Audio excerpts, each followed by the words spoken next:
ओडिशार शिल्प जगत उपरे एक गभीर आलोचना आरंभ करिबा। नमस्कार। आज आमे ओडिशार आयरन, स्टील एवं एल्युमिनियम क्षेत्रर किछि मुख्य दिगकु देखिबा। हाँ। आम पाखरे जेउ तथ्य अछि ताकु आधार करी आमे एमिति आलोचना करिबा जेमेति कॉम्पिटिटिव एग्जाम्स पई यहा सीधा सड़क कामरे आसीबो, माने की फैक्ट्स, डेटा आउ डेट्स उपरे फोकस रहिबो। निश्चित भावे आउ यह बहुत आकर्षणीय विषय कारण ओडिशा को भारतर मिनरल हार्टलैंड कहा जाए। ठीक। आमे जदि तथ्य देखिबा भारतर प्राय 50% एल्युमिनियम स्मेल्टिंग कैपेसिटी 50%? हाँ आउ 20% स्टील मेकिंग कैपेसिटी केवल ओडिशा रे ही अछि।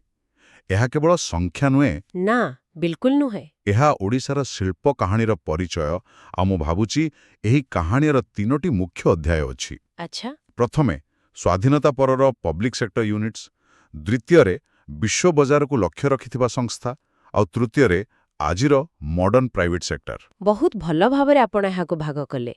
तेबे चलंतु सेही प्रथम अध्यायरु ही आरंभ करिबा। हाँ। आम आलोचनार केन्द्रबिंदुरे रहिबो राउरकेला स्टील प्लांट, आरएसपी। एहा केवल गोटे इस्पात कारखाना नथिला ना? ना ना, आपण संपूर्ण ठीक कहले। एहार महत्व ताठुरु बहुत अधिक थिला। आरएसपी जहाँ 3 फेब्रुआरी 1959 ने स्थापित होइथिला, जर्मन कोलाबोरेशन सहित। एकदम ताहा केवल ओडिशा पई नुहे पूरा भारत पई गर्वर विषय थिला। एहा स्वाधीन भारतर आत्मनिर्भरशील हेबर स्वप्नर प्रतीक थिला।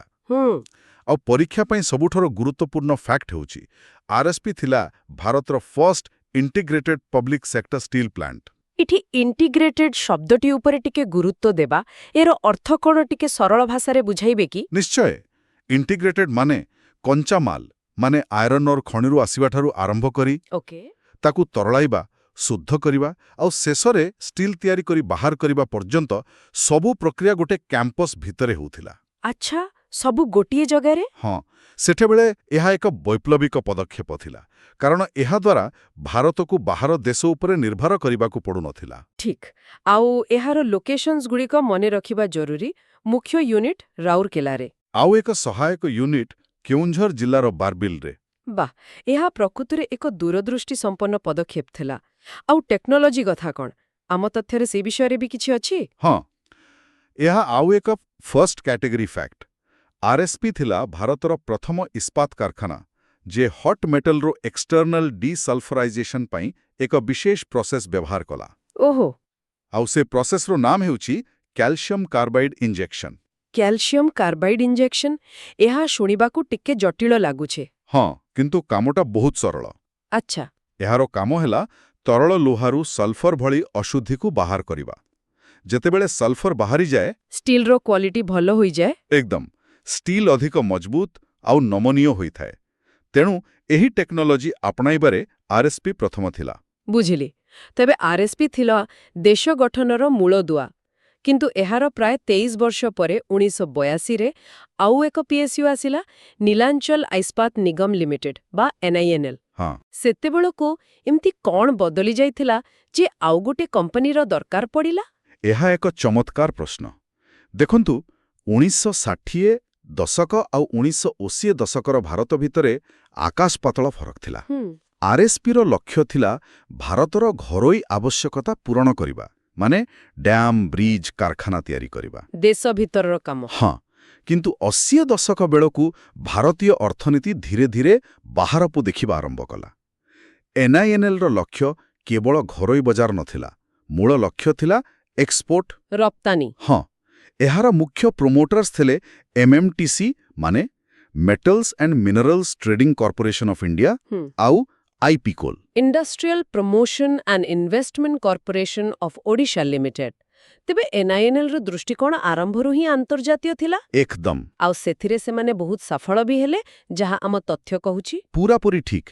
आउ एहा परीक्षा पाई एक अत्यंत गुरुत्वपूर्ण लार्जेस्ट कैटेगरी फैक्ट। 2004-5 परठारु एनआईएनएल भारतर largest exporter of saleable pig iron रही आसीछि। पिग आयरन ए जिनिसटी प्रकृतरे कोन आउ एहाकू काहेके रप्तानी करा जाए टिके स्पष्ट करिबा। हाँ, पिग आयरन होछि लुहा पत्थर को ब्लास्ट फर्नेस रे तरलाई प्रस्तुत करा जायथिबा एक कंचा उत्पाद।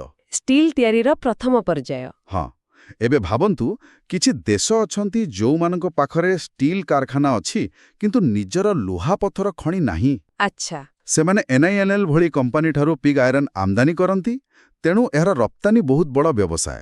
ବୁଝିଲି। ଏହାଛଡ଼ା NINL ଦେଶ ଭିତରେ ସେଲ୍ ଏବଂ RINLକୁ ଲୋ ଆଶ୍ ମେଟାଲର୍ଜିକାଲ କୋକ୍ ବା LAMCOK ମଧ୍ୟ ଯୋଗାଇଥାଏ। ତାହା ଷ୍ଟିଲ୍ ତିଆରି ପାଇଁ ଏକ ଜରୁରୀ ଇନ୍ଧନ।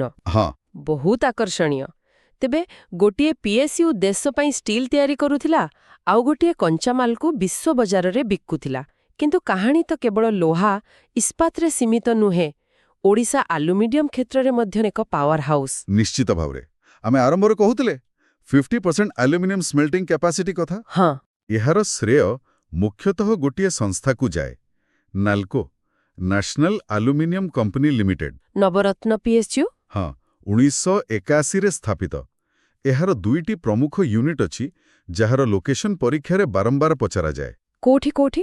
ଗୋଟିଏ ହେଲା ଦମାଂଜୋଡ଼ି, କୋରାପୁଟରେ ଥିବା ଆଲୁମିନା ରିଫାଇନାରୀ, ଆଉ ଅନ୍ୟଟି ହେଲା ଅଙ୍ଗୁଲରେ ଥିବା ଆଲୁମିନିୟମ ସ୍ମେଲ୍ଟର। ଆଉ ବିଶ୍ୱସ୍ତରରେ ନାଲ୍କୋର ମହତ୍ତ୍ୱ କ'ଣ? ନାଲ୍କୋର ସବୁଠୁ ବଡ଼ ସଫଳତା ହେଲା ଏହା ବିଶ୍ୱର ସବୁଠାରୁ କମ୍ ମୂଲ୍ୟରେ ବକ୍ସାଇଟ୍ ଖନନ ଏବଂ ଆଲୁମିନା ଉତ୍ପାଦନ କରୁଥିବା କମ୍ପାନୀମାନଙ୍କ ମଧ୍ୟରୁ ଗୋଟିଏ। ଆଚ୍ଛା। ଏହା ଉଚ୍ଚମାନର ଆଲୁମିନିଆକୁ ବିଶ୍ୱର ବିଭିନ୍ନ ଦେଶକୁ ରପ୍ତାନି କରେ। ତେଣୁ ଷ୍ଟିଲ୍ ସହିତ ଆଲୁମିନିୟମର ଏହି ସମାନ୍ତରଳା କାହାଣୀକୁ ମନେ ରଖିବା ଜରୁରୀ। ଠିକ୍ ଅଛି।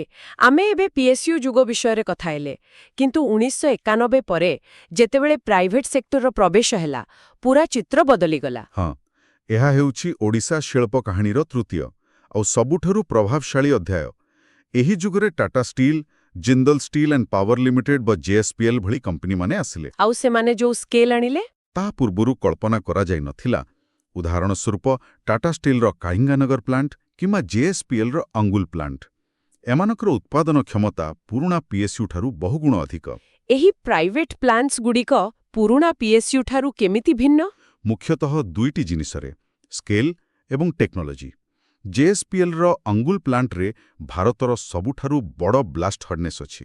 ଓହୋ। ଟାଟାର କଳିଙ୍ଗାନଗର ପ୍ଲାଣ୍ଟ ଦେଶର ସବୁଠାରୁ ଆଧୁନିକ ପ୍ଲାଣ୍ଟମାନଙ୍କ ମଧ୍ୟରୁ ଗୋଟିଏ। ଏମାନଙ୍କ ଲକ୍ଷ୍ୟ ହେଉଛି ଭ୍ୟାଲ୍ୟୁ ଆଡେଡ୍ ଷ୍ଟିଲ୍ ପ୍ରଡକ୍ଟସ୍ ତିଆରି କରିବା। ଏତେ ବଡ଼ ପ୍ରକଳ୍ପ ପାଇଁ ତ ଭଲ ଭିତ୍ତିଭୂମି ବି ଦରକାର। ନିଶ୍ଚୟ। ଆଉ ସେଇଠି ଆସୁଛି କଳିଙ୍ଗାନଗରରେ ଥିବା national investment and manufacturing zone ବା ନିମ୍ସର ଭୂମିକା। ଏହା ଏକ ବହୁତ ବଡ଼ ପଦକ୍ଷେପ। ହଁ, ଶିଳ୍ପ ବିକାଶ ପାଇଁ ଏକ ପ୍ରମୁଖ କେନ୍ଦ୍ର। ଏଠି ଶିଳ୍ପଗୁଡ଼ିକୁ ବିଶ୍ୱସ୍ତରୀୟ ସୁବିଧା ଯେମିତିକି ରାସ୍ତା, ପାଣି, ବିଦ୍ୟୁତ୍ ସବୁ ଗୋଟିଏ ଜାଗାରେ ମିଳୁଛି। ଆଉ ସିଙ୍ଗଲ ୱିଣ୍ଡୋ କ୍ଲିୟରେନ୍ସ ସିଷ୍ଟମ ବି ଅଛି। ହଁ, ଯାହାଦ୍ୱାରା ଅନୁମତି ପାଇବା ସହଜ ହେଉଛି। ଏଠି ଗୋଟେ ଛୋଟ କ୍ୱିଜ୍ ଷ୍ଟାଇଲ୍ ପ୍ରଶ୍ନ। କଳିଙ୍ଗାନଗର ନିମ୍ସର ଆକାର କେତେ? ହଁ, ଏହା ପରୀକ୍ଷା ପାଇଁ ଗୁରୁତ୍ୱପୂର୍ଣ୍ଣ। ଏହାର ଆକାର ହେଉଛି 160 ସ୍କୋୟାର କିଲୋମିଟର। 160 square kilometre. ହଁ, କଳ୍ପନା କରନ୍ତୁ, ଏହା ଭୁବନେଶ୍ୱର ସହରର କ୍ଷେତ୍ରଫଳ ସହିତ ପ୍ରାୟ ସମାନ। ବାଃ, ପ୍ରକୃତରେ ଏକ ବିରାଟ ଯୋଜନା। ତେବେ ଏହି ସବୁ ତଥ୍ୟକୁ ସହଜରେ ମନେ ରଖିବା ପାଇଁ ଚାଲନ୍ତୁ ଏକ ତୁଳନାତ୍ମକ ବିଶ୍ଳେଷଣ କରିବା। ଉତ୍ତମ ପ୍ରସ୍ତାବ। ଏହା ମ୍ୟାଚ୍ ଦ କଲମ୍ କିମ୍ବା ଷ୍ଟେଟମେଣ୍ଟ ବେସ୍ଡ କ୍ୱେଶ୍ଚନ୍ସ ପାଇଁ ବହୁତ କାମରେ ଆସିବା। RSP, NINL ଆଉ ଟାଟା ଷ୍ଟିଲ୍ କଳିଙ୍ଗାନଗରକୁ ତୁଳନା କରିବା। ଠିକ୍ ଅଛି। ପ୍ରଥମେ ସ୍ଥାପନା ବର୍ଷ ବା ଯୁଗ। RSP 1959 ରାଷ୍ଟ୍ର ନିର୍ମାଣର ଯୁଗ। ଆଣ୍ଡ NINL 1982 ରପ୍ତାନି ଅଭିମୁଖୀ ଯୁଗର ଆରମ୍ଭ। ଏବଂ ଟାଟା ଷ୍ଟିଲ୍ କଳିଙ୍ଗାନଗର 2010 ଦଶକ ଉଦାରୀକରଣ ପରର ବିଶ୍ୱସ୍ତରୀୟ ପ୍ରତିଯୋଗିତା ଯୁଗ। ବଢ଼ିଆ। ଏବେ ଆସିବା ମୁଖ୍ୟ ବିଶେଷତ୍ୱକୁ। RSPର ସବୁଠାରୁ ବଡ଼ ପରିଚୟ କ'ଣ? RSP ହେଉଛି ଭାରତର first public sector integrated plant, ଏକ ଫର୍ଷ୍ଟ କ୍ୟାଟେଗୋରୀ ଫ୍ୟାକ୍ଟ। ଏବଂ NINL? NINL ହେଉଛି ଭାରତର ଲାର୍ଜେଷ୍ଟ ପିଗ୍ ଆଇରନ୍ ଏକ୍ସପୋର୍ଟର। ଏହା ଏକ ଲାର୍ଜେଷ୍ଟ କ୍ୟାଟେଗୋରୀ ଫ୍ୟାକ୍ଟ। ଆଉ ଟାଟା ଷ୍ଟିଲ୍ ଭଳି ଆଧୁନିକ ପ୍ରାଇଭେଟ୍ ପ୍ଲାଣ୍ଟ? ଏମାନଙ୍କର ପରିଚୟ ହେଉଛି ମ୍ୟାସିଭ୍ ସ୍କେଲ୍ ଏବଂ ଆଡଭାନ୍ସ ଟେକ୍ନୋଲୋଜି। ଠିକ୍। ଶେଷରେ ଟେକ୍ନୋଲୋଜି କିମ୍ବା ମୁଖ୍ୟ ପ୍ରଡକ୍ଟ RSP ପାଇଁ କ'ଣ ମନେ ରଖିବା? RSP ପାଇଁ ମନେ ରଖିବାକୁ ହେବ କ୍ୟାଲସିୟମ୍ କାର୍ବାଇଡ୍ ଇଞ୍ଜେକ୍ସନ ପ୍ରୋସେସ୍। ଆଉ NIL ପାଇଁ? NIL ପାଇଁ ମନେ ରଖିବେ ପିଗ୍ ଆଇରନ୍ ଏବଂ LM କୋକ୍। ଏବଂ ଟାଟା ଷ୍ଟିଲ୍? ଟାଟା ଷ୍ଟିଲ୍ ପାଇଁ ମନେ ରଖିବେ ଭ୍ୟାଲ୍ୟୁ ଆଡେଡ୍ ଷ୍ଟିଲ୍ ପ୍ରଡକ୍ଟସ୍। ହୁଁ। ଏହି ତୁଳନା ମନରେ ରଖିଲେ ଏହି ତିନି ଯୁଗର ପାର୍ଥକ୍ୟ ସହଜରେ ବୁଝିହେବ। ଆଉ ଗୋଟିଏ ଗୁରୁତ୍ୱପୂର୍ଣ୍ଣ ଅପଡେଟ୍ ହେଉଛି କ'ଣ? NILକୁ ବର୍ତ୍ତମାନ ଟାଟା ଗ୍ରୁପ୍ ଅଧିଗ୍ରହଣ କରିଛି। ତେଣୁ ଏକଦା ପିଏସ୍ୟୁ ଥିବା ଏନ୍ଆଇଏଲ୍ ଏବେ ପ୍ରାଇଭେଟ୍ ସେକ୍ଟରର ଅଂଶ। ଏହା ଏକ ଅତ୍ୟନ୍ତ ଗୁରୁତ୍ୱପୂର୍ଣ୍ଣ ସୂଚନା। ସିମେଣ୍ଟ ଇଣ୍ଡଷ୍ଟ୍ରି ଶୁଣିଛି ଏହାକୁ ଓଡ଼ିଶାର ପ୍ରଥମ ବୃହତ୍ ଶିଳ୍ପ କୁହାଯାଏ। ହଁ, ଏହାର ଆରମ୍ଭ କେବେ ଆଉ କେଉଁଠି ହୋଇଥିଲା? ଏହିଠୁ ହିଁ ଓଡ଼ିଶାର ଆଧୁନିକ ଶିଳ୍ପାୟନର କାହାଣୀ ଆରମ୍ଭ ହୁଏ। ପ୍ରଥମ ସିମେଣ୍ଟ କାରଖାନା ସ୍ଥାପିତ ହୋଇଥିଲା ଡିସେମ୍ବର 1948ରେ। ଏହି ତାରିଖଟି ମନେ ରଖିବା ଜରୁରୀ। ଡିସେମ୍ବର 1948। ହଁ, କମ୍ପାନୀର ନାମ ଥିଲା ଓସି ସିମେଣ୍ଟ ଲିମିଟେଡ୍ ବା ଓସିଏଲ୍, ଆଉ ସ୍ଥାନ ଥିଲା ରାଜଗାଙ୍ଗପୁର। ଓସିଏଲ୍ ରାଜଗାଙ୍ଗପୁର। କିନ୍ତୁ ଏହାର ସବୁଠୁ ଇଣ୍ଟରେଷ୍ଟିଂ କଥା ହେଉଛି ଏହାର ଗଠନ। ତାହା କ'ଣ? ଏହା ଓଡ଼ିଶା ସରକାର ଆଉ ଗୋଟେ ଘରୋଇ ସଂସ୍ଥା MS ଡାଲମିଆ ଜେନ୍ ଏଜେନ୍ସିଜ୍ ଲିମିଟେଡ୍ର ମିଳିତ ଉଦ୍ୟମ ଥିଲା। ଆଚ୍ଛା, ମାନେ ସେତେବେଳେ ସ୍ୱାଧୀନତାର ଠିକ୍ ପରେ ପରେ। ହଁ, ଏହା ଏକ ନୂଆ ମଡେଲ ଥିଲା। ସରକାରୀ ପ୍ରୋତ୍ସାହନ ସହ ବେସରକାରୀ ପୁଞ୍ଜି ଆଉ ଦକ୍ଷତା ମିଶି ଏକ ବୃହତ୍ ଶିଳ୍ପକୁ ଜନ୍ମ ଦେଇଥିଲା। ମାନେ ପବ୍ଲିକ୍ ପ୍ରାଇଭେଟ୍ ପାର୍ଟନରସିପ୍ର ଏକ ପ୍ରାରମ୍ଭିକ ଉଦାହରଣ କହିପାରିବା? ବିଲକୁଲ। ଏହା ତ ବହୁତ ଗୁରୁତ୍ୱପୂର୍ଣ୍ଣ ଦୃଷ୍ଟିକୋଣ। କିନ୍ତୁ ରାଜଗାଙ୍ଗପୁରକୁ ହିଁ କାହିଁକି ବଛାଗଲା? ନିଶ୍ଚୟ କଞ୍ଚାମାଲର କିଛି ସମ୍ପର୍କ ଥିବ? ନିଶ୍ଚିତ। କୌଣସି ଶିଳ୍ପର ଅବସ୍ଥିତି ଦେଖନ୍ତୁ ତାର କଞ୍ଚାମାଲ ଉପରେ ନିର୍ଭର କରେ। ହଁ। ଓଡ଼ିଶାରେ ପ୍ରାୟ 2.224 ବିଲିୟନ ଟନ୍ର ଲାଇମଷ୍ଟୋନ୍ ରିଜର୍ଭସ୍ ଅଛି। ବାଃ। ଆଉ ଏହାର ମୁଖ୍ୟ ଉତ୍ସଗୁଡ଼ିକ ହେଲା ରାୟବାଗା, ରାଜଗାଙ୍ଗପୁର ଏବଂ ପାନପୋଷ। ତେଣୁ କାରଖାନା କଞ୍ଚାମାଲର ଉତ୍ସ ପାଖରେ ହିଁ ସ୍ଥାପିତ ହେଲା। ସିଧା କଥା। ହଁ, ଏହା ବ୍ୟତୀତ ଆଜିକାଲି ବ୍ଲେଣ୍ଡେଡ୍ ସିମେଣ୍ଟ ପାଇଁ ଶିଳ୍ପରୁ ବାହାରୁଥିବା ଏ ବର୍ଜ୍ୟବସ୍ତୁ ମଧ୍ୟ ବ୍ୟବହାର କରାଯାଉଛି। ବର୍ଜ୍ୟବସ୍ତୁ ମାନେ ଟିକେ ସରଳ ଭାଷାରେ ବୁଝାଇବେ କି? ହଁ, ଯେପରିକି ଇସ୍ପାତ କାରଖାନାରୁ ବାହାରୁଥିବା କ'ଣ କହନ୍ତି ବ୍ଲାଷ୍ଟ ଫର୍ନେସ୍ ସ୍ଲାଗ୍, ଆଚ୍ଛା। ଆଉ ତାପଜ ବିଦ୍ୟୁତ୍ କେନ୍ଦ୍ରର ପାଉଁଶ ଫ୍ଲାଏ ଆଶ୍, ଏଗୁଡ଼ିକୁ ପୁନର୍ବ୍ୟବହାର କରିବା ଦ୍ୱାରା ଦୁଇଟି ଲାଭ ହୁଏ। ଓହୋ। ଏକ, ପରିବେଶ ସୁରକ୍ଷିତ ରୁହେ। ଦୁଇ, ଏହା ସିମେଣ୍ଟର ଗୁଣବତ୍ତା ଆଉ ସ୍ଥାୟିତ୍ୱକୁ ମଧ୍ୟ ବଢ଼ାଇଥାଏ। ବୁଝିଲି। ତେବେ ଓସିଏଲ୍ ପରେ ଆଉ ଏକ ପ୍ରମୁଖ ନାମ ହେଉଛି ହୀରା ସିମେଣ୍ଟ ୱର୍କସ୍। ଏହାର ପରିଚାଳନା ମଡେଲ କ'ଣ ଓସିଏଲ୍ ଭଳି ଥିଲା? ନା, ଏଇଠି ଟିକେ ପାର୍ଥକ୍ୟ ଅଛି। ହୀରା ସିମେଣ୍ଟ ୱର୍କସ୍, ଯାହା ସମ୍ବଲପୁର ଜିଲ୍ଲାର ବରଗଡ଼ ପାଖରେ ବାରଡୋଲଠାରେ ଅଛି। ବରଗଡ଼ ବାରଡୋଲ। ହଁ, ତାହାର ପରିଚାଳନା ଦାୟିତ୍ୱ ସମ୍ପୂର୍ଣ୍ଣ ଭାବେ industrial development corporation of Odisha ଆଇଡିକୋର କାର୍ଯ୍ୟରେ। ଆଚ୍ଛା, ତେଣୁ ଗୋଟିଏ ଥିଲା ମିଳିତ ଉଦ୍ୟମ, ଆଉ ଗୋଟିଏ ସମ୍ପୂର୍ଣ୍ଣ ସରକାରୀ ନିଗମ ଦ୍ୱାରା ପରିଚାଳିତ। ଏକଦମ। ପରୀକ୍ଷାରେ ଏହି ଦୁଇଟି ଭିତରେ ତୁଳନାମୂଳକ ପ୍ରଶ୍ନ ଆସିପାରେ। ଠିକ୍। ଏହା ବ୍ୟତୀତ ଆଉ କିଛି ପ୍ରମୁଖ କମ୍ପାନୀ ଯାହାଙ୍କ ନାମ ମନେ ରଖିବାକୁ ପଡ଼ିବ?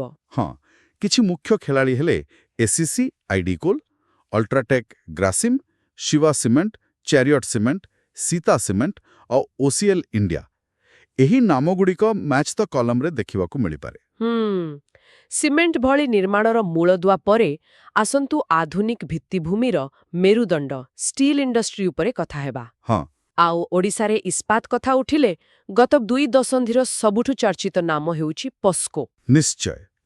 ପୋସ୍କୋର କାହାଣୀ ଓଡ଼ିଶାର ଶିଳ୍ପ ଇତିହାସରେ ଗୋଟେ ବହୁତ ଗୁରୁତ୍ୱପୂର୍ଣ୍ଣ ଅଧ୍ୟାୟ। ପୋସ୍କୋ ଏକ ସାଉଥ୍ କୋରିଆନ୍ କମ୍ପାନୀ। ସେତେବେଳେ ବିଶ୍ୱର 5th ଲାର୍ଜେଷ୍ଟ ଷ୍ଟିଲ୍ ପ୍ରୋଡ୍ୟୁସର ଥିଲା। 5th largest? ହଁ, ଭାରତରେ ଏହା ଇଣ୍ଡିଆଜ୍ କମ୍ପାନିଜ୍ ଆକ୍ଟ 1956 ଅନୁଯାୟୀ ଅଗଷ୍ଟ 2005ରେ ପଞ୍ଜୀକୃତ ହେଲା, ଆଉ ଏହାର ହେଡକ୍ୱାର୍ଟର୍ସ ଭୁବନେଶ୍ୱରରେ ରହିଲା। ଏହି ପ୍ରକଳ୍ପର ପରିକଳ୍ପନା କ'ଣ ଥିଲା? ଏହାର ମହତ୍ତ୍ୱ ଏତେ ଅଧିକ କାହିଁକି ଥିଲା? କାରଣ ଏହା ସେତେବେଳେ ଭାରତର ସବୁଠୁ ବଡ଼ ବିଦେଶୀ ପ୍ରତ୍ୟକ୍ଷ ପୁଞ୍ଜିନିବେଶ FDI ପ୍ରକଳ୍ପ ଥିଲା।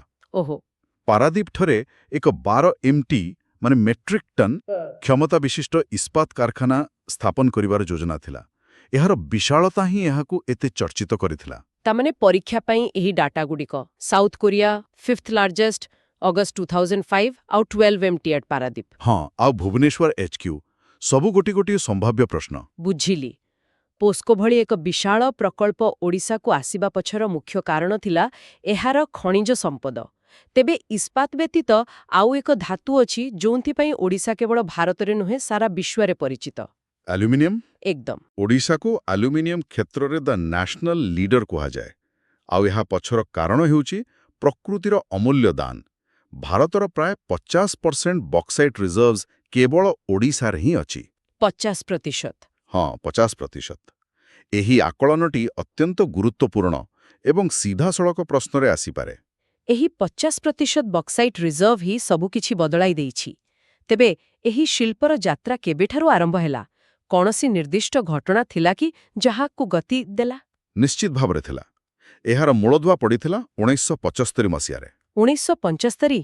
ହଁ, ସେତେବେଳେ କୋରାପୁଟ ଜିଲ୍ଲାର ପଞ୍ଚପତମାଲି ହିଲ୍ସରେ ବକ୍ସାଇଟ୍ର ବିଶାଳ ଭଣ୍ଡାରର ସନ୍ଧାନ ମିଳିଲା। ଏହି ଆବିଷ୍କାର ହିଁ ପରବର୍ତ୍ତୀ ସମୟରେ ନାଲ୍କୋର ମୂଳଦୁଆ ପକାଇଥିଲା। ଆଚ୍ଛା।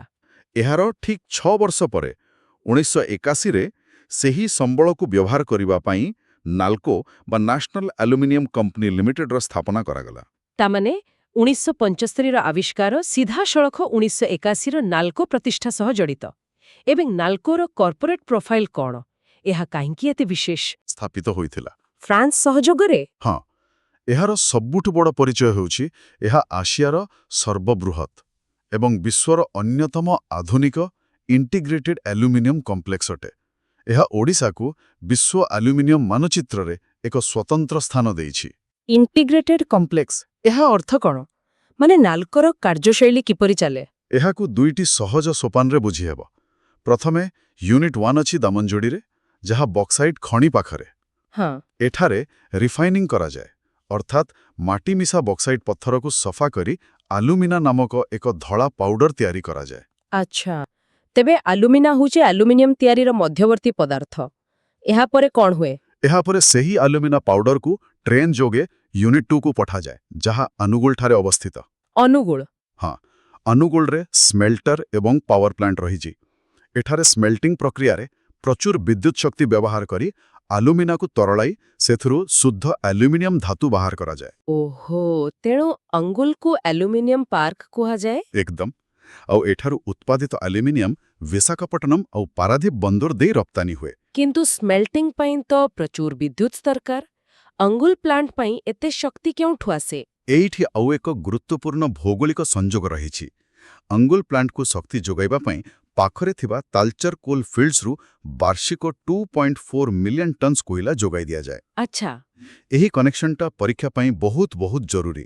NALCO Angul is powered by Talcher coal. ଏହା ପ୍ରକୃତରେ ଏକ ସମ୍ପୂର୍ଣ୍ଣ ଇଣ୍ଟିଗ୍ରେଟେଡ୍ ଅପରେସନ୍। ଭଲ, ଏବେ ଆମ ତାଲିକାର ଚତୁର୍ଥ ଶିଳ୍ପ ଫେରୋ ଆଲଏଜ୍ ଉପରେ ଆଲୋଚନା କରିବା। ହଁ, ଏଗୁଡ଼ିକ ଇସ୍ପାତ ଶିଳ୍ପ ପାଇଁ ବହୁତ ଗୁରୁତ୍ୱପୂର୍ଣ୍ଣ। ବିଲକୁଲ। ଫେରୋ ଆଲଏଜ୍‌ଗୁଡ଼ିକ ଇସ୍ପାତକୁ ବିଭିନ୍ନ ପ୍ରକାରର ଗୁଣ ଦେବା ପାଇଁ ମିଶାଯାଏ।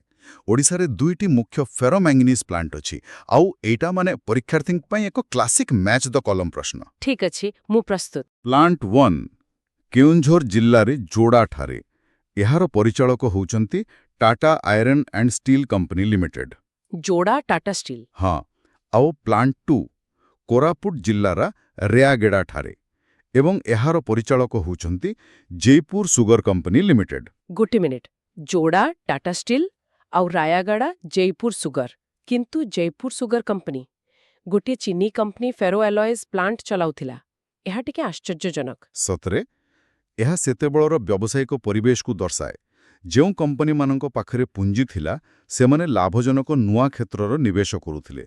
ଡାଇଭର୍ସିଫିକେସନ୍। ଏକଦମ। ଏହା ଏକ ମଜାଦାର ତଥ୍ୟ। ଆଉ ଏହି ପ୍ଲାଣ୍ଟଗୁଡ଼ିକୁ ହୀରାକୁଦ ଏବଂ ମାଛକୁଣ୍ଡ ହାଇଡ୍ରୋ ଇଲେକ୍ଟ୍ରିକ୍ ପ୍ରୋଜେକ୍ଟସରୁ ବିଦ୍ୟୁତ୍ ଶକ୍ତି ଯୋଗାଇ ଦିଆଯାଏ। ରାୟଗଡ଼ ଅଞ୍ଚଳରେ ଆଉ କିଛି ଗୁରୁତ୍ୱପୂର୍ଣ୍ଣ ଶିଳ୍ପ ଅଛି କି? ହଁ, ଅଛି। ରାୟଗଡ଼ା ପାଖରେ ଥିରୁବେଲିଠାରେ 1967ରେ ଏକ ଫେରୋ ସିଲିକନ୍ ପ୍ଲାଣ୍ଟ ସ୍ଥାପିତ ହୋଇଥିଲା। 1967? ଥିରୁବେଲି? ଏହା ସହିତ ସେଠାରେ ଏକ କାର୍ବାଇଡ୍ ପ୍ଲାଣ୍ଟ ମଧ୍ୟ ଅଛି, ଯାହା ସିଲିକନ୍ କାର୍ବାଇଡ୍ ତିଆରି କରେ। ତେଣୁ ତିରୁବେଲିକୁ ଫେରୋ ସିଲିକନ୍ ଏବଂ କାର୍ବାଇଡ୍ ପାଇଁ ମନେ ରଖିବାକୁ ହେବ। ବହୁତ ଭଲ। ଆମେ ପ୍ରାୟ ସବୁ ମୁଖ୍ୟ ଶିଳ୍ପ ଉପରେ ଆଲୋଚନା କରିସାରିଛେ। ଚାଲନ୍ତୁ ଏକ ଶୀଘ୍ର ପୁନରାବୃତ୍ତି କରିବା, ଏକ କ୍ୱିଜ୍ ଷ୍ଟାଇଲରେ। ନିଶ୍ଚୟ। ମୁଁ ବର୍ଷ କହିବି, ଆପଣ ସେହି ବର୍ଷର ମୁଖ୍ୟ ଘଟଣା ଆଉ ସ୍ଥାନ କହିବେ। ପ୍ରସ୍ତୁତ? ହଁ, ପ୍ରସ୍ତୁତ। ଠିକ୍ ଅଛି। ପ୍ରଥମେ 1948। 1948 ଫର୍ଷ୍ଟ ସିମେଣ୍ଟ ଫ୍ୟାକ୍ଟ୍ରି OCL, ସ୍ଥାନ ରାଜଗାଙ୍ଗପୁର। ସଠିକ୍। ଏବେ 1967। 1967 ଫେରୋ ସିଲିକନ୍ ପ୍ଲାଣ୍ଟ, ସ୍ଥାନ ଥିରୁବେଲି। ପରବର୍ତ୍ତୀ 1975। 1975 ବକ୍ସାଇଟ୍ ଡିସ୍କଭରି, ଯାହା ଓଡ଼ିଶାର ଭାଗ୍ୟ ବଦଳାଇ ଦେଲା, ସ୍ଥାନ ପଞ୍ଚପତମଲି ହିଲ୍ସ। ଏକଦମ ଠିକ୍। 1981। 1981 ନାଲ୍କୋ ଏଷ୍ଟାବ୍ଲିଶ୍ଡ। 1975ର ଆବିଷ୍କାରର ଫଳ, ସ୍ଥାନ ଦାମନଯୋଦି। ବଢ଼ିଆ। ଏବଂ ଶେଷରେ 2005 2005 ପସ୍କୋ ଇଣ୍ଡିଆ ଇନକର୍ପୋରେଟେଡ୍ ଓଡ଼ିଶାରେ ଭାରତର ସର୍ବବୃହତ୍ ଏଫ୍ଡିଆଇ ପ୍ରକଳ୍ପର ଆରମ୍ଭ। ତାମାନେ 1948ରୁ 2005 ଏଇ 6 ଦଶନ୍ଧି ଭିତରେ ଓଡ଼ିଶା ସିମେଣ୍ଟରୁ ଆରମ୍ଭ କରି ବିଶ୍ୱସ୍ତରୀୟ ଷ୍ଟିଲ୍ ପ୍ରକଳ୍ପ ପର୍ଯ୍ୟନ୍ତ ଏକ ଲମ୍ବା ଯାତ୍ରା ଅତିକ୍ରମ କରିଛି। ହଁ, ଆଉ କି ଇଣ୍ଡଷ୍ଟ୍ରିଆଲ ହବ୍ସ ହେଲା ଆଙ୍ଗୁଲ aluminium park, Talcher coal, Bargarh ହୀରା ସିମେଣ୍ଟ ଏବଂ ଯୋଡ଼ା ଟାଟା ଫେରୋମାଙ୍ଗେନିସ୍। ଏହି ରିଭିଜନଟି ସବୁ ମୁଖ୍ୟ ବିନ୍ଦୁକୁ ଗୋଟିଏ ସୂତାରେ ବାନ୍ଧିଦେଲା। ଓଡ଼ିଶାର ମାଟି ତଳେ ଥିବା ଆଉ ଏକ ବଡ଼ ସମ୍ପଦ ବକ୍ସାଇଟ୍। ଏଇ ବକ୍ସାଇଟ୍ ହିଁ ଆମ ଆଲ୍ୟୁମିନିୟମ ଶିଳ୍ପର ମେରୁଦଣ୍ଡ।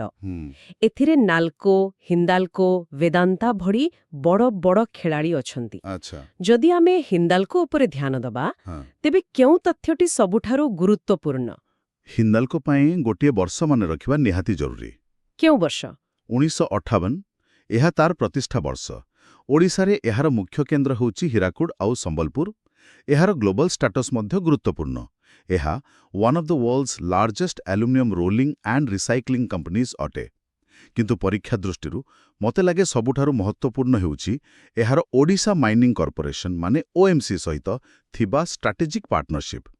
ଏହାଦ୍ୱାରା ତାକୁ ଲଙ୍ଗ୍ ଟର୍ମ ର ମେଟେରିଆଲ ଲିଙ୍କେଜ୍ ମିଳିପାରିଛି। ଏହି ପ୍ରସଙ୍ଗରେ ଅଙ୍ଗୁଲରେ ଥିବା ଡେଡିକେଟେଡ୍ ଆଲ୍ୟୁମିନିୟମ ପାର୍କ କଥା ମଧ୍ୟ ଆସୁଛି। ଆମ ସୋର୍ସ ମେଟେରିଆଲରେ ଲେଖା ଅଛି ଯେ ଏହା ଡାଉନଷ୍ଟ୍ରିମ୍ ଇଣ୍ଡଷ୍ଟ୍ରିଜକୁ ପ୍ରମୋଟ କରେ। ଏହି ଡାଉନଷ୍ଟ୍ରିମ୍ ଇଣ୍ଡଷ୍ଟ୍ରିଜ କଥାଟିକୁ ଟିକେ ସରଳ ଭାଷାରେ। ଆଜ୍ଞା ନିଶ୍ଚୟ। ଏମିତି ଭାବନ୍ତୁ, ଧରାଯାଉ ନାଲ୍କୋ କିମ୍ବା ହିଣ୍ଡାଲ୍କୋ ଆଲୁମିନିୟମ ପିଣ୍ଡ ବା ଇଙ୍ଗଟ ତିଆରି କଲେ। ଏହା ହେଲା ପ୍ରାଇମେରୀ ଇଣ୍ଡଷ୍ଟ୍ରି। କିନ୍ତୁ ସେହି ପିଣ୍ଡରୁ ଯେତେବେଳେ ବିଜଲି ତାର, ଗାଡ଼ିର ପାର୍ଟସ୍ କିମ୍ବା ଆମ ଘରେ ବ୍ୟବହାର ହେଉଥିବା ଫଏଲ୍ ତିଆରି ହୁଏ, ତାକୁ କହନ୍ତି ଡାଉନଷ୍ଟ୍ରିମ୍ ଇଣ୍ଡଷ୍ଟ୍ରି, ମାନେ ମୂଲ୍ୟଯୁକ୍ତ ଉତ୍ପାଦନ। ଆଲୁମିନିୟମ ପାର୍କ ଏହି କାମକୁ ହିଁ ପ୍ରୋତ୍ସାହନ ଦିଏ। ବହୁତ ବଢ଼ିଆ ଉଦାହରଣ।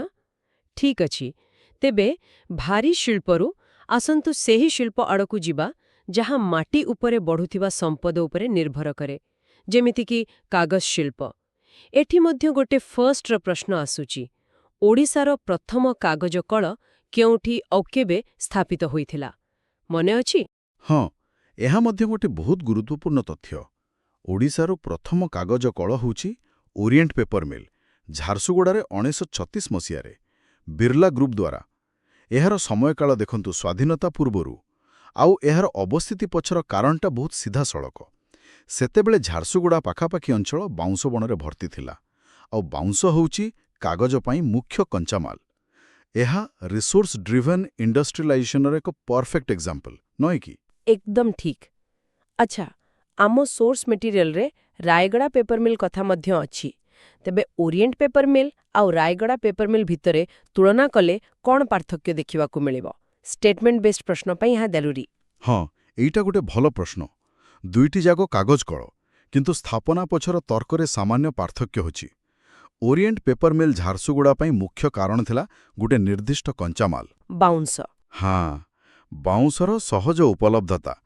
କିନ୍ତୁ ରାୟଗଡ଼ା କଲଟି ପାଇଁ ମୁଖ୍ୟ କାରଣ ଥିଲା ସମଗ୍ରତ ଭାବେ ଶସ୍ତା କଞ୍ଚାମାଲର ଉପଲବ୍ଧତା, ମାନେ ଆଭେଲାବିଲିଟି ଅଫ୍ ଚିପ୍ ର ମେଟେରିଆଲ୍ସ। ଏହି ସୂକ୍ଷ୍ମ ପାର୍ଥକ୍ୟ ହିଁ ପରୀକ୍ଷାରେ ପ୍ରଶ୍ନର ଆଧାର ହୋଇପାରେ। ବାଉଁଶ ପରେ ଏବେ ଆଖୁ କଥାକୁ ଆସିବା। କାଗଜର ଚିନି, ସୁଗର ଇଣ୍ଡଷ୍ଟ୍ରିରେ ଓଡ଼ିଶାର ସବୁଠାରୁ ପୁରୁଣା ଖେଳାଳି କିଏ? ଏଠାରେ ସବୁଠାରୁ ପୁରୁଣା ନାମଟି ହେଉଛି ଆସ୍କା କୋଅପରେଟିଭ ସୁଗର ଇଣ୍ଡଷ୍ଟ୍ରିଜ୍। ଏହା କେବଳ ପୁରୁଣା ନୁହେଁ, ଏହା ଓଡ଼ିଶାର ଓଲ୍ଡେଷ୍ଟ ସୁଗର ଫ୍ୟାକ୍ଟ୍ରି। ଆଉ ଏହାର କୋଅପରେଟିଭ ଶବ୍ଦଟି ମଧ୍ୟ ଗୁରୁତ୍ୱପୂର୍ଣ୍ଣ। କାରଣ ଏହା ସୂଚାଉଛି ଯେ ଏହା ସ୍ଥାନୀୟ ଚାଷୀମାନଙ୍କର ଭାଗିଦାରୀରେ ଗଢ଼ି ଉଠିଥିଲା। ଠିକ୍ ନା? ଏକଦମ। ଏହାର ବିକାଶର ଟାଇମଲାଇନ୍ଟା ବି ବେଶ୍ ମଜାଦାର। ଯଦି ଆମେ 7th 5-year ପ୍ଲାନ୍ ସମୟକୁ ଦେଖିବା, 3ଟି ମୁଖ୍ୟ ଫ୍ୟାକ୍ଟ୍ରି କାର୍ଯ୍ୟକ୍ଷମ ଥିଲା: ଆସ୍କା, ବରଗଡ଼ ଏବଂ ରାୟଗଡ଼ା। ପରେ ଏହାର ବିସ୍ତାର ହେଲା। ହଁ, ପରେ ନୟାଗଡ଼ ଡିଷ୍ଟ୍ରିକ୍ଟ ଆଉ ବାଦାମ କଟକ ଡିଷ୍ଟ୍ରିକ୍ଟରେ ମଧ୍ୟ ନ୍ୟୁ ୟୁନିଟ୍ ସ୍ଥାପନ କରାଗଲା। ଏହି ତାଲିକାରେ ଧାର୍ମାଘାଡ଼ ମାନେ ପୁରୁଣା କାଲାହାଣ୍ଡି ଜିଲ୍ଲା ଆଉ ହାରିପୁର ଢେଙ୍କାନାଳ ଜିଲ୍ଲାକୁ ମଧ୍ୟ ଯୋଡ଼ିବାକୁ ହେବ। ଏହି ସ୍ଥାନଗୁଡ଼ିକ ମ୍ୟାପ୍ ବେସ୍ଡ ପ୍ରଶ୍ନ ପାଇଁ ମନେ ରଖିବା ଜରୁରୀ। ଠିକ୍ ଅଛି, ଆମେ ଏପର୍ଯ୍ୟନ୍ତ ବଡ଼ ବଡ଼ କାରଖାନା କଥା ଆଲୋଚନା କଲୁ। ଷ୍ଟିଲ୍ ପ୍ଲାଣ୍ଟ, ଚିନି କଳ, କାଗଜ କଳ। କିନ୍ତୁ ଓଡ଼ିଶାର ଶିଳ୍ପ କାହାଣୀର ଆତ୍ମା କେବଳ ଏହି ବଡ଼ ମେସିନରେ ନାହିଁ, ବରଂ ଲକ୍ଷ ଲକ୍ଷ ହାତରେ ଚାଲୁଥିବା ତନ୍ତ୍ରରେ ଅଛି ହ୍ୟାଣ୍ଡଲୁମ୍ ଇଣ୍ଡଷ୍ଟ୍ରି। ଏହାକୁ ଓଡ଼ିଶାର ଓଲ୍ଡେଷ୍ଟ ଇଣ୍ଡଷ୍ଟ୍ରି କହିଲେ କିଛି ଭୁଲ ହେବ ନାହିଁ। ଆଉ ଏହାର ଇକୋନୋମିକ୍ ଇମ୍ପାକ୍ଟ ବି ବହୁତ ବେଶୀ। ଟେକ୍ସଟାଇଲ୍ସ ଏବଂ ହ୍ୟାଣ୍ଡଲୁମ୍ସ ରାଜ୍ୟର ମୋଷ୍ଟ ଏକ୍ସପୋର୍ଟେଡ୍ କମୋଡିଟିଜ୍ ମଧ୍ୟରୁ ଅନ୍ୟତମ। ଏହାର ଭିତ୍ତିଭୂମି କେତେ ମଜବୁତ ତାହା ଏହି ତଥ୍ୟରୁ ଜଣାପଡ଼େ। ରାଜ୍ୟରେ 1000ରୁ ଅଧିକ ପ୍ରାଇମେରୀ ୱିଭର୍ସ କୋଅପରେଟିଭ୍ ସୋସାଇଟିଜ୍ ରହିଛି। ବା, ଏହା ତ ଏକ ବିଶାଳ ନେଟୱାର୍କ। ଆଜ୍ଞା। ଆଉ ଏହାର କଳାତ୍ମକ ଦିଗ ତ ଅତୁଳନୀୟ। ସମ୍ବଲପୁରୀ କଟ୍, ବମ୍କାଇ, ବେରହମପୁରୀ ପଟ୍ଟା, ଖାଣ୍ଡୁଆ ଏଗୁଡ଼ିକ ତ କେବଳ ଶାଢ଼ୀର ନାମ ନୁହେଁ, ଗୋଟିଏ ଗୋଟିଏ ସଂସ୍କୃତି। ଏମାନଙ୍କ ମଧ୍ୟରୁ ଅନେକ ଜିଓଗ୍ରାଫିକାଲ ଇଣ୍ଡିକେସନ ମାନେ ଜିଆଇ ଟ୍ୟାଗ୍ସ ମଧ୍ୟ ପାଇଛନ୍ତି। ଏକ୍ଜାକ୍ଟମ୍। ଆଉ ସେହି ଜିଆଇ ଟ୍ୟାଗ୍ ପଛରେ ବୁଣାକାରଙ୍କର ପିଢ଼ି ପିଢ଼ିର କାହାଣୀ ଲୁଚି ରହିଛି। ଏହି ଟ୍ୟାଗ୍ କେବଳ ଏକ ଟ୍ୟାଗ୍ ନୁହେଁ, ବୁଝିଲେ, ଏହା ଏକ ପରିଚୟ ପତ୍ର। ଏହା ସେମାନଙ୍କ କଳାକୁ ସୁରକ୍ଷା ଦିଏ। ହସ୍ତତନ୍ତ୍ରର ସୂତା ପରେ ଆସନ୍ତୁ ରେଶମ ସୂତା କଥା ଦେଖିବା। Silk industry. ଏଠି ଗୋଟେ କ୍ୱିକ୍ କ୍ୱିଜ୍ ହୋଇଯାଉ। ତସାର ସିଲ୍କ ଉତ୍ପାଦନରେ ଭାରତରେ ଓଡ଼ିଶାର ରାଙ୍କ କେତେ? ହଁ, ଏହି ପ୍ରଶ୍ନଟି ବାରମ୍ବାର ପରୀକ୍ଷାରେ ଆସେ। Odisha is the second largest producer of tussar silk in India. ଏଠାରେ ଆନୁଆଲ ଆଉଟପୁଟ୍ ପାଖାପାଖି 10 ଟନ୍ସ। ଟସାର ଆଉ ଏରି ସିଲ୍କ ଏ ଦୁଇଟା ଏଠି ଡମିନେଣ୍ଟ। ଆଉ ଗୋଟେ ଏକ୍ଜାମ୍ ଫେଭରେଟ୍ ତଥ୍ୟ ହେଉଛି ବେରମପୁରକୁ ସିଲ୍କ ସିଟି ଅଫ୍ ଓଡ଼ିଶା କୁହାଯାଏ। ବହୁତ ବଢ଼ିଆ। ଏହାର ଇତିହାସ ବି ବେଶ୍ ପୁରୁଣା। ଆମ ସୋର୍ସ ମେଟେରିଆଲ ଅନୁସାରେ ଓଡ଼ିଶାରେ ସେରିକଲଚର ମାନେ ରେଶମ ଚାଷ 1926 ମସିହାରେ କଟକ, ପୁରୀ ଆଉ ଗଞ୍ଜାମରୁ ଆରମ୍ଭ ହୋଇଥିଲା। କିନ୍ତୁ ଗୋଟିଏ ବର୍ଷ ଏହି ଶିଳ୍ପରେ ଏକ ବଡ଼ ପରିବର୍ତ୍ତନ ଆଣିଥିଲା, 1981। ସେତେବେଳେ କ'ଣ ହୋଇଥିଲା? 1981ରେ ଷ୍ଟେଟ୍ ଗଭର୍ଣ୍ଣମେଣ୍ଟ ଦ୍ୱାରା ବାଇଭୋଲ୍ଟିନ୍ ସିରିକଲଚର ଡେଭଲପମେଣ୍ଟ ପ୍ରୋଜେକ୍ଟ କାର୍ଯ୍ୟକାରୀ କରାଗଲା। ବାଇଭୋଲ୍ଟିନ୍? ହଁ, ବାଇଭୋଲ୍ଟିନ୍ ହେଉଛି ଏକ ଉନ୍ନତ କିସମର ରେଶମ କୀଟା ଯାହା ଉଚ୍ଚ ମାନର ରେଶମ ଉତ୍ପାଦନ କରେ। ଏହି ପ୍ରୋଜେକ୍ଟଟି ରେଶମ ଶିଳ୍ପକୁ ପାରମ୍ପରିକ ସ୍ତରରୁ ବୈଜ୍ଞାନିକ ଓ ବ୍ୟବସାୟିକ ସ୍ତରକୁ ନେଇଗଲା। ଏଥିପାଇଁ Odisha state tussar and silk cooperative society ଆର୍ଥିକ ସହାୟତା ଯୋଗାଇଲା ଆଉ ଚନ୍ଦ୍ରଗିରିରେ କୋଲ୍ଡ ଷ୍ଟୋରେଜ ଫ୍ୟାସିଲିଟି ମଧ୍ୟ ତିଆରି ହେଲା। ମାନେ ଏକ ସମ୍ପୂର୍ଣ୍ଣ ଇକୋସିଷ୍ଟମର ବିକାଶ ଥିଲା। ଆଚ୍ଛା, ପାରମ୍ପରିକ ବସ୍ତ୍ରଶିଳ୍ପ ପରେ ଆଧୁନିକ ବସ୍ତ୍ରଶିଳ୍ପକୁ ଦେଖିବା। Modern textile industry. ଏହା ଟ୍ରାଡିସନାଲ ସେକ୍ଟର୍ସ ତୁଳନାରେ ଲେସ୍ ଲେବର ଇଣ୍ଟେନ୍ସିଭ୍, ଅର୍ଥାତ୍ ଏଥିରେ କମ୍ ଲୋକ ଆବଶ୍ୟକ ହୁଅନ୍ତି। ଏଥିରେ ମୁଖ୍ୟ ନାମ କ'ଣ? ଏଥିରେ ମୁଖ୍ୟ ହେଉଛି ଚୌଦ୍ୱାର ଟେକ୍ସଟାଇଲ ମିଲ୍। 1949ରେ ମାନେ ସ୍ୱାଧୀନତାର ଠିକ୍ ପରେ ପରେ ସ୍ଥାପିତ ହୋଇଥିଲା। ଏହା ବ୍ୟତୀତ କଟନ୍ ସ୍ପିନିଂ ମିଲ୍ କ୍ଲଷ୍ଟର୍ସର ଲୋକେସନଗୁଡ଼ିକ ମଧ୍ୟ ମନେ ରଖିବା ଜରୁରୀ। ଝାରସୁଗୁଡ଼ା, ବାରଙ୍ଗଡ଼, ଖର୍ଦ୍ଦା, ତିଷ୍ଟୋଲ, ତୋରା ଆଉ ଗୋବିନ୍ଦାପୁର। ଠିକ୍ ଅଛି।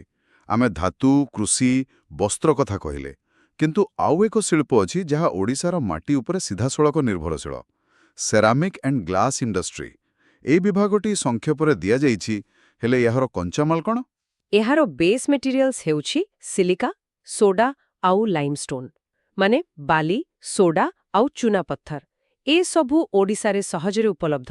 ଆଉ କଲରିଂ ଏଜେଣ୍ଟସ୍ ଭାବରେ କ୍ରୋମାଇଟ୍ ଆଉ କୋବାଲ୍ଟ ଭଳି ଖଣିଜ ପଦାର୍ଥ ବ୍ୟବହାର ହୁଏ, ଯାହା ମଧ୍ୟ ଓଡ଼ିଶାରେ ମିଳେ। ଆଚ୍ଛା, ଆଉ ଏହାର ମେଜର ଇଣ୍ଡଷ୍ଟ୍ରିଆଲ ହବ୍ସଗୁଡ଼ିକ? ସେଗୁଡ଼ିକ ହେଲା ବାରଙ୍ଗ, ଖାନ୍ସବାହାଲ, ରାଜଗାଙ୍ଗପୁର, ଥାର୍ମିଗୁଡ଼ି ଆଉ ଲାତିକାଟା। ଏହି ହବ୍ସ ଭିତରୁ ବାରଙ୍ଗର କାହାଣୀଟା ବେଶ୍ ଜଣାଶୁଣା, ନୁହେଁ କି? ଏକଦମ। କଟକ ପାଖରେ ଥିବା ବାରଙ୍ଗ କାଚ ଶିଳ୍ପ ପାଇଁ ଏକ ଐତିହାସିକ ସ୍ଥାନ। ଏକ ସମୟରେ ସେଠାକାର କାରିଗରମାନେ ସ୍ଥାନୀୟ ନଦୀ ବାଲିକୁ ବ୍ୟବହାର କରି ବିଭିନ୍ନ ଡିଜାଇନର କାଚ ଜିନିଷ ତିଆରି କରୁଥିଲେ। ଏହା କେବଳ ଏକ ଶିଳ୍ପ ନଥିଲା, ଏକ କଳା ଥିଲା। ବାଃ, ଏଇ ପୂରା ଆଲୋଚନାଟି ବହୁତ ରୋଚକ ଥିଲା। ଚାଲନ୍ତୁ ଶେଷରେ ମୁଖ୍ୟ ତଥ୍ୟଗୁଡ଼ିକୁ ଥରେ ମନେ ପକାଇବା। Oldest sugar factory Aska. First paper mill Orient paper mill 1936। ହିଣ୍ଡାଲକୋର ପ୍ରତିଷ୍ଠା 1958। ଆଉ ସିଲ୍କ ସିଟି ବେରହମପୁର। ଆମ ପାଖରେ ତ ଏରୋନଟିକାଲ ଇଣ୍ଡଷ୍ଟ୍ରି ଠାରୁ ଆରମ୍ଭ କରି କେମିକାଲ, ଆଇଟି ଆଉ ପାରମ୍ପରିକ ଶିଳ୍ପ ସବୁକିଛିର ତଥ୍ୟ ଅଛି। ବହୁତ ବଢ଼ିଆ। ତେବେ ଚାଲନ୍ତୁ ସିଧା ଆରମ୍ଭ କରିବା। ପ୍ରଥମେ ସେହି ଶିଳ୍ପରୁ ଯାହା ଓଡ଼ିଶାକୁ ଦେଶର ଷ୍ଟ୍ରାଟେଜିକ୍ ମ୍ୟାପ୍ରେ ଏକ ସ୍ୱତନ୍ତ୍ର ସ୍ଥାନ ଦେଇଥିଲା, ଏରୋନଟିକାଲ ଇଣ୍ଡଷ୍ଟ୍ରି। ନିଶ୍ଚିତ ଭାବରେ। ଆଉ ଏ କ୍ଷେତ୍ରରେ ଗୋଟିଏ ନାଁ ସବୁଠୁ ଗୁରୁତ୍ୱପୂର୍ଣ୍ଣ। ସୁନାଭେଦାରେ ଥିବା ଏମ୍ଆଇଜି ଇଞ୍ଜିନ୍ ଫ୍ୟାକ୍ଟ୍ରି। ହଁ, ଏହା ବିଷୟରେ ମୁଖ୍ୟତଃ 3ଟି ପଏଣ୍ଟ ମନେ ରଖିଲେ ଯଥେଷ୍ଟ। ଆଚ୍ଛା, ପ୍ରଥମ ତ ହେଲା ଲୋକେସନ୍ କୋରାପୁଟ ଜିଲ୍ଲାର ସୁନାବେଦା। ଏକଦମ। ଦ୍ୱିତୀୟ ହେଲା ଏହାକୁ କିଏ ସ୍ଥାପନ କରିଥିଲା। ଏହାକୁ ହିନ୍ଦୁସ୍ତାନ ଏରୋନଟିକ୍ସ ଲିମିଟେଡ୍ ମାନେ HEL ସ୍ଥାପନ କରିଥିଲା। ଆଉ ତୃତୀୟ ପଏଣ୍ଟ ଯାହା ମୋତେ ଲାଗୁଛି ସବୁଠୁ ଇଣ୍ଟରେଷ୍ଟିଂ। ସେଇଟା ହେଉଛି ପାର୍ଟନରଶିପ୍। ଏହା ପୂର୍ବତନ USSR ଆଜିର ରଷିଆ ସହିତ କୋଲାବୋରେସନରେ ତିଆରି ହୋଇଥିଲା। ତେବେ ଏଇ ତିନୋଟି ପଏଣ୍ଟ ସୁନାବେଡା, HAL ଏବଂ USSR କୋଲାବୋରେସନ୍ ଏକାଠି ମିଶି ଗୋଟିଏ ଭଲ ଷ୍ଟେଟମେଣ୍ଟ ବେସ୍ଡ ପ୍ରଶ୍ନ ତିଆରି କରିପାରେ। ହଁ, ସେଇଟା ହିଁ ଧରିବାର କଥା। ଏବେ ଚାଲନ୍ତୁ ଆଗକୁ ବଢ଼ିବା। କେମିକାଲ ଇଣ୍ଡଷ୍ଟ୍ରି ଏଠି ଆମର ସୋର୍ସ କହୁଛି ଦୁଇଟି ଅଲଗା ଅଲଗା ହବ୍ ଅଛି। ହଁ, ପ୍ରଥମଟି ହେଉଛି ଗଞ୍ଜମ ଜିଲ୍ଲାରେ ଜୟଶ୍ରୀ କେମିକାଲ୍ସ ଲିମିଟେଡ୍। ଏହାର ବିଶେଷତ୍ୱ କ'ଣ? ଏହାର ଲୋକେସନକୁ ନେଇ କିଛି ଅଛି କି? ଅଛି। ଏହା ଋଷିକୁଲ୍ୟା ନଦୀ କୂଳରେ ଅଛି। ଯେକୌଣସି ରାସାୟନିକ ଶିଳ୍ପ ପାଇଁ ପାଣିର ଆବଶ୍ୟକତା ବହୁତ ବେଶୀ, ତେଣୁ ଏହା ଏକ ଷ୍ଟ୍ରାଟେଜିକ୍ ଲୋକେସନ୍। ଆଉ ଏହାର ମୁଖ୍ୟ ଉତ୍ପାଦ? Caustic soda. ଆଚ୍ଛା, ଆଉ ଫର୍ଟିଲାଇଜର ଜାଇଣ୍ଟସ୍ ବିଷୟରେ? ସେଠି ତ ଦୁଇଟା ବଡ଼ ୟୁନିଟ୍ ଅଛି, ଟାଲଚର ଆଉ ପାରାଦୀପରେ। ଏଇଟା ଏକ ବହୁତ ଭଲ କମ୍ପେୟାର ଆଣ୍ଡ କଣ୍ଟ୍ରାଷ୍ଟ ପ୍ରଶ୍ନ ହୋଇପାରେ। ହଁ, ସେଇଆ କରନ୍ତୁ। ଦୁଇଟି ଭିତରେ ତୁଳନା କରି ବୁଝାଇଲେ ସହଜ ହେବ। ଦେଖନ୍ତୁ, ପ୍ରଥମେ ଆସିଲା ଫର୍ଟିଲାଇଜର କର୍ପୋରେସନ ଅଫ୍ ଇଣ୍ଡିଆର ୟୁନିଟ୍ ତାଳଚେରରେ। ଏହା ଏକ ଇଣ୍ଟିରିୟର ଲୋକେସନ୍। ହଁ, ଆଉ ଏହାର ସ୍ଥାପନା ହେଲା 1971ରେ। କାରଣ ସେତେବେଳେ କୋଇଲା ଉପରେ ଏହା ନିର୍ଭରଶୀଳ ଥିଲା। ତାଳଚେର ତ କୋଇଲା ଖଣିର କେନ୍ଦ୍ର। ଆଚ୍ଛା, ତେବେ ଏହା ଏକ ରିସୋର୍ସ ବେସ୍ଡ ଷ୍ଟ୍ରାଟେଜି ଥିଲା। ତାହେଲେ ପାରାଦୀପ ଫସ୍ଫେଟ୍ ଲିମିଟେଡର ଷ୍ଟ୍ରାଟେଜି କ'ଣ ଥିଲା? ଏକ୍ଜାକ୍ଟଲି, ଏଇଠି ହିଁ ପାର୍ଥକ୍ୟ। ପାରାଦୀପ ଫସ୍ଫେଟ୍ ଲିମିଟେଡର ସ୍ଥାପନା ହେଲା 1981ରେ, ଠିକ୍ 10 ବର୍ଷ ପରେ। ଏହା ତ ଉପକୂଳରେ, ପୋର୍ଟ ପାଖରେ। ହଁ, କାରଣ ଏହାର କଞ୍ଚାମାଲ ବାହାରୁ ଆମଦାନୀ ହେଉଥିଲା ଆଉ ତିଆରି ସାରକୁ ରପ୍ତାନି କରିବା ବି ସହଜ ଥିଲା। ତେଣୁ ଏହା ଏକ port based trade oriented strategy. ବୁଝିଲେ? ବାଃ, ବହୁତ ଭଲ ଆନାଲିସିସ୍। ତେବେ ଗୋଟେ କ୍ୱିକ୍ କ୍ୱିଜ୍। ତାଳଚେର ୟୁନିଟ୍ କେବେ ସ୍ଥାପିତ ହୋଇଥିଲା? 1971 ଆଉ ପାରାଦୀପ? 1981। ଏହି ଦୁଇଟି ବର୍ଷ 1971 ଓ 1981 ମନେ ରଖିବା ନିହାତି ଜରୁରୀ। ଠିକ୍ ଅଛି। ଏହାଛଡ଼ା ଆହୁରି କିଛି ହେଭି ମ୍ୟାନୁଫ୍ୟାକ୍ଚରିଂ ଶିଳ୍ପର ଲିଷ୍ଟ ଅଛି? ମ୍ୟାଚ୍ ଦ କଲମ୍ ପାଇ। ହଁ, ସେଗୁଡ଼ାକ କ୍ୱିକ୍ ଫ୍ୟାକ୍ଟସ୍ ମୁଁ କହିଦେଉଛି। Tyre factory, Baleswar, coach building, Mancheswar, ଆଉ ଫେରୋକ୍ରୋମ୍। ଜଜପୁର। ପରଫେକ୍ଟ। ଏତ ଗଲା ବଡ଼ ବଡ଼ କାରଖାନା କଥା। ଏବେ ଆସନ୍ତୁ ଓଡ଼ିଶାର ପ୍ରାକୃତିକ ସମ୍ବଳ ଉପରେ ଆଧାରିତ ଶିଳ୍ପ ଦେଖିବା। ଯେମିତିକି ଲୁଣ ଶିଳ୍ପ। ଆମର ଲମ୍ବା ସମୁଦ୍ରତଟ ଏଥିପାଇଁ ଏକ ବଡ଼ ସୁବିଧା। ଏଠି ଗୋଟେ ଡେଟା ପଏଣ୍ଟ ମନେ ରଖିବାକୁ ହେବ। ଓଡ଼ିଶାର 480 କିଲୋମିଟର ଲମ୍ବର କୋଷ୍ଟ ଲାଇନ୍। ଆଉ ମୁଖ୍ୟ ଉତ୍ପାଦନ କେନ୍ଦ୍ରଗୁଡ଼ିକ? ଗଞ୍ଜାମ, ପୁରୀ ଏବଂ ବାଲେଶ୍ୱର, ଏଇ ତିନିଟା ଜିଲ୍ଲା। ଆଉ ଆମ ସୋର୍ସରେ ଏହା ସହିତ ଜଡ଼ିତ ଏକ ୱେଲଫେୟାର ସ୍କିମ୍ କଥା ବି ଅଛି। ହଁ, ନମକ ମଜଦୁର ଆବାସ ଯୋଜନା। ନାମରୁ ହିଁ ସ୍ପଷ୍ଟ, ଏହାର ଉଦ୍ଦେଶ୍ୟ ହେଉଛି ଲୁଣ ଶ୍ରମିକମାନଙ୍କୁ ସେଲ୍ଟର ବା ଆବାସ ଯୋଗାଇବା। ଷ୍ଟେଟମେଣ୍ଟ ବେସ୍ଡ ପ୍ରଶ୍ନ ପାଇଁ ଏହା ଏକ ଭଲ ପଏଣ୍ଟ। ନିଶ୍ଚୟ। ଏବେ ଉପକୂଳରୁ ଆଉ ଗୋଟେ ଶିଳ୍ପ କଥା ଆସୁଛି, କଏର ଇଣ୍ଡଷ୍ଟ୍ରି ବା କତା ଶିଳ୍ପ। ଏହାର ଗ୍ରୋଥ୍ ପୋଟେନ୍ସିଆଲ ବହୁତ ଅଧିକ। କଞ୍ଚାମାଲ ହେଉଛି କୋକୋନଟ୍ ଫାଇବର, ଯୋଉଥିରୁ ଫ୍ଲୋର ମ୍ୟାଟ୍ସ, ବ୍ରଶେସ୍ ଏସବୁ ତିଆରି ହୁଏ। ହଁ, ପରୀକ୍ଷା ଦୃଷ୍ଟିରୁ ଏଠି ଦୁଇଟି ବିନ୍ଦୁ ଉପରେ ଧ୍ୟାନ ଦେବାକୁ ହେବ। ପ୍ରଥମଟି ହେଉଛି ଏହାର apex body. Odisha cooperative coir corporation. ଏକଦମ, ଏହା ମାର୍କେଟିଂ ଦେଖେ। ଆଉ ଦ୍ୱିତୀୟଟି ହେଉଛି ଇନଫ୍ରାଷ୍ଟ୍ରକ୍ଚର। ଏହାର ବିକାଶ ପାଇଁ ରାଜ୍ୟରେ 5ଟି ଡେଡିକେଟେଡ୍ ଅପରେସନାଲ ଟ୍ରେନିଂ ସେଣ୍ଟର୍ସ ଅଛି। 5ଟି? ଏହି ସଂଖ୍ୟା 5 ମନେ ରଖିବା ଜରୁରୀ। ହଁ, କେତୋଟି ଟ୍ରେନିଂ ସେଣ୍ଟର ଅଛି ବୋଲି ସିଧା ପ୍ରଶ୍ନ ଆସିପାରେ। ଠିକ୍ ଅଛି। ଏବେ ଚାଲନ୍ତୁ ଆଗ୍ରୋ ପ୍ରୋସେସିଂ ଏବଂ ଟ୍ରାଡିସନାଲ ଇଣ୍ଡଷ୍ଟ୍ରିଜକୁ ଏକାଠି ଦେଖିବା। ଏଠୁ ଲୋକେସନ ମ୍ୟାଚିଂର ବହୁତ ପ୍ରଶ୍ନ ଆସେ। ଭଲ ଆଇଡିଆ। ପ୍ରଥମେ ରାଇସ୍ ମିଲ୍ସ।